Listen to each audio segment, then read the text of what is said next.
to the show. Hey guys.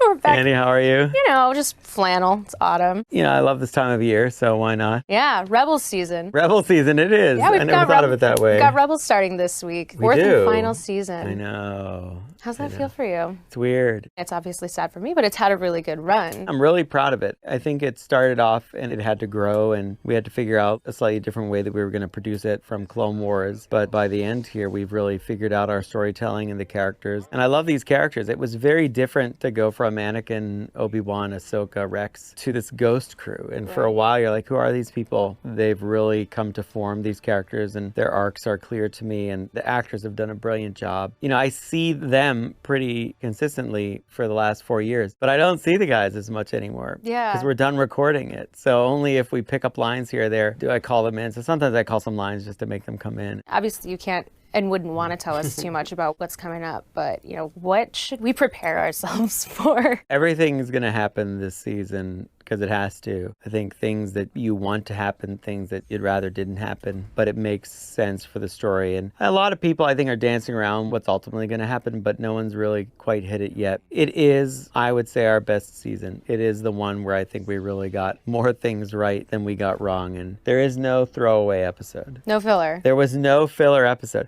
but there never was. I know. What you're revealed now is that that's what you find out filler. is that none of it was filler. I've been saying that for Whether years. that was our intention when we started or not is debatable. Generally speaking, did you know from the beginning how the arc of the series would play out and how it would end? A lot of times you'll find that characters along the way tell you where they want to go. I wouldn't say that I knew this was the ending when we started 4 years ago, but I was always driven from day one at where are we going with this? How is this different than Luke? How is this a unique Star Wars storytelling experience and yet still maintain the same values and goals and things that George set down as being important things for Star Wars to do as a story? There's an overriding core of selflessness that drives forward the idea of the Force and what it means to be a hero. It's not about one person saving everybody else. It's about people saying, I can be like that too, and we can all be a hero unto ourselves and inspire other people. It's come together in a way because we've driven at it every year. I think we have the right answer that revealed itself over time. There's some weird stuff coming up though. Yeah. There's some deep dives, yeah. It gets a little weird. Working in animation gives you kind of the freedom to do some of the weirder things in the Force because the galaxy's a weird place. I think so. I mean, maybe people are more accepting of it. I don't know. But there's definitely some weird imagery and things coming up that echo things that we were doing a long time ago, which I think is exciting for some fans. And we'll see what the rest think. They'll let me know. That's what I love about Star Wars fans. You know? Oh, yeah. They let me know